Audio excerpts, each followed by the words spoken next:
વડોદરા મહાનગરપાલિકાની કચેરી એટલે કે ખંડેરાવ માર્કેટ વડી કચેરી આ જગ્યા પર હજારો નાગરિકો વડોદરા શહેરના નાગરિકો પોતાની સમસ્યાઓ લઈને આવતા હોય છે। અલગ અલગ કામ માટે પણ જ્યારે નાગરિકો અહીંયા આવતા હોય સાથે અધિકારીઓ અહીંયા કામ કરતા અધિકારીઓ તેઓને પણ લિફ્ટ બંધ થતાની સાથે જ હાલાકી પડી રહી છે। ઘણા સમયથી અહીંયા લિફ્ટ બંધ છે।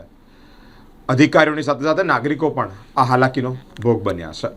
મહાનગરપાલિકાની કચેરીમાં 4 મહિનાથી લિફ્ટ બંધ હાલતમાં હોય ત્યારે મેન્ટેનન્સના નામ પર 4 મહિના વીતી ગયા છે, પરંતુ નહીં આ કોઈ મેન્ટેનન્સનું કામ ચાલુ કે નથી કોઈ લિફ્ટ રિપેર કરનાર। તેના અધિકારીઓ હેરાન પરેશાન થયા છે। અરજદારો હજારોની સંખ્યામાં મહાનગરપાલિકાની કચેરી ખાતે સમસ્યા લઈને આવતા હોય છે।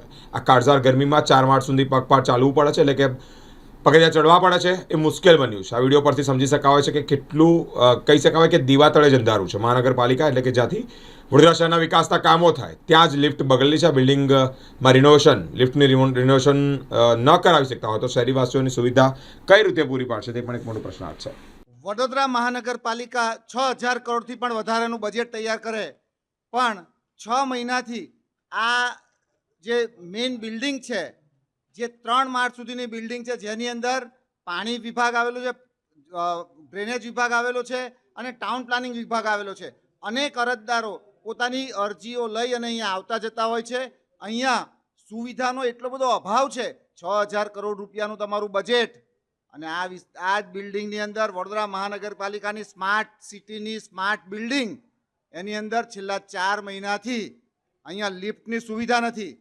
લોકો વયોવૃદ્ધ લોકો હોય, સિનિયર સિટીઝન હોય, જે હેન્ડીકેપ હોય, વિકલાંગ લોકો હોય, એ લોકોને અહીંયાથી 3જા માળ પર દાદર ચડીને જવાનું ઉતરવાનું, અને તેમ છતાંય કોઈ પણ પ્રકારની વ્યવસ્થા નહીં। બીજું, આટલી સરસ વાતો કરીએ આપણે શૌચાલયની અને સ્વચ્છતાની વાતો કરવાવાળી આ સરકાર, તમે જુઓ કે અહીંયા સ્વચ્છતાના નામે મીંડું છે। અહીંયા તમે જે શૌચાલયની સુવિધા હોવી જોઈએ એ અહીંયા શૌચાલયની સુવિધાઓનો છેલ્લા અભાવ છે। અહીંયા કોઈ વ્યક્તિ કામ કરનારો વ્યક્તિ કર્મચારી હોય, અહીંયા આવેલો કોઈ અરજદાર હોય, એને ના તો કોઈ જગ્યાએ શૌચાલયની સુવિધા છે। એટલે આ સદંતર નિષ્ફળ વહીવટ થઈ ગયો છે।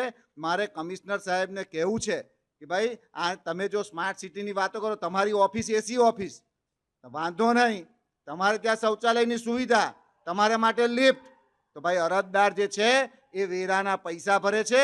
અહીંયા સુવિધાઓનો અભાવ છે। વહેલામાં વહેલી તકે સુવિધાઓનો અભાવ પૂરો કરવો જોઈએ, નહીં તો આગામી દિવસોની અંદર આ જ જનતા અહીંયા આવીને આંદોલન કરશે।